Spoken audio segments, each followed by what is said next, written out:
Welcome to the channel. This is the late 90s kid, and after the huge success of Yamcha Solo's Dragon Ball Z, let's talk about the main man, the master, the man that causes natural disasters, the man who trained Goku to become the greatest warrior in all of Dragon Ball and potentially the entire history of the universe. Let's talk about Master Roshi and the great power that Master Roshi possesses. Yes, Master Roshi doesn't just solo Dragon Ball, he just doesn't solo Dragon Ball Z, but he actually solos most of Dragon Ball Super. So let's take a bit of a dive into the great power of Master Roshi and why he solos the entire series. Master Roshi was introduced at the beginning of Dragon Ball and was the master to Gohan, Krillin, Yamcha, Tien, and Chaozu. And all of them, by the end of Dragon Ball, surpassed Master Roshi. But let's go back to the greatest training of all time. The training that gives most of the characters the greatest power boost in all of Dragon Ball history. Let's go to off-screen training. And I think this is where Master Roshi gained most of his power throughout of Dragon Ball. The training that we don't see is always the greatest training. Far more superior than gravity, time chamber, or anything else known in the Dragon Ball universe. So let's go to a couple of feats that Master Roshi has performed in the Dragon Ball series, showing why he solos the entire series.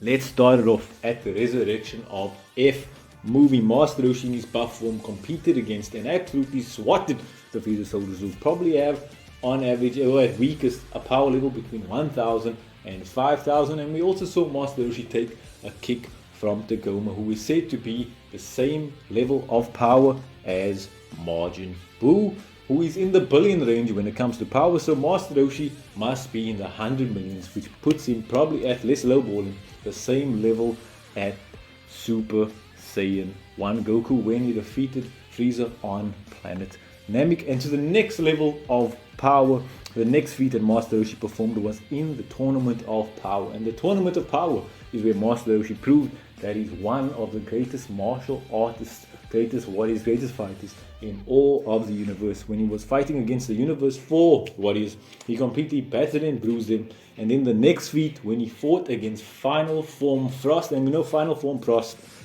was on the same level as Super Saiyan 1 Goku and Vegeta post-resurrection of F after lots of training. And we know that form of Super Saiyan 1 is stronger than the introduction of Super Saiyan God, which means Master Roshi is stronger than Super Saiyan God Goku, who had his battle against Beerus. But no, it just doesn't stop there. Master Roshi proves once again why he is one of the greatest warriors in all of the universes. So Master Roshi facing one of the greatest warriors in all of the universe, a warrior mortal, mere mortal, that is said to be stronger than a god of destruction. Where Master Roshi was swapping hands, he dodged a couple of punches too, where Master Roshi was swapping hands with the strongest person in the entire TOP, Jiren. And no, you can't say that Jiren was just slowing down and was suppressing himself so he didn't knock out Master Roshi. No. That's not true, because Master Roshi got a couple of punches, and if Jiren really was that more powerful than Master Roshi, he would have absolutely dodged everything and swatted him like a fly.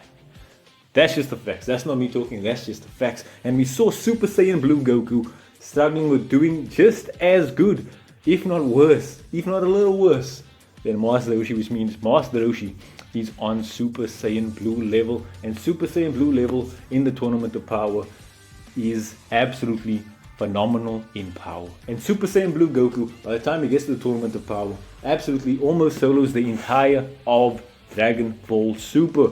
Yes, Super Saiyan Blue, let's say Master Roshi is on the same level of Super Saiyan Blue. So let's just give you a preview of how strong Master Roshi actually is for the entire series. Super Saiyan Blue Goku, while Master Roshi and his great power. Master Roshi would have soloed Frieza, soloed Cell, soloed Majin Buu, soloed Super Saiyan God Goku, soloed Super Saiyan Blue when Goku was fighting against Frieza. He would have soloed Golden Frieza. Yes, Solo would have been better at fighting Lord Beerus in the beginning of Battle of Gods. Master Roshi is better than Hit. Master Roshi is stronger than Goku Black. And Master Roshi is potentially stronger than Merge Zamasu. Yes, we saw Super Saiyan Blue Goku defeat Merge Zamasu, which means Master Roshi would have soloed every single character in Dragon Ball Super pre Tournament of Power. So I think it's time that we all give our respects to the greatest master, the greatest man who causes disasters, the greatest martial artist in the entire world, Master Roshi.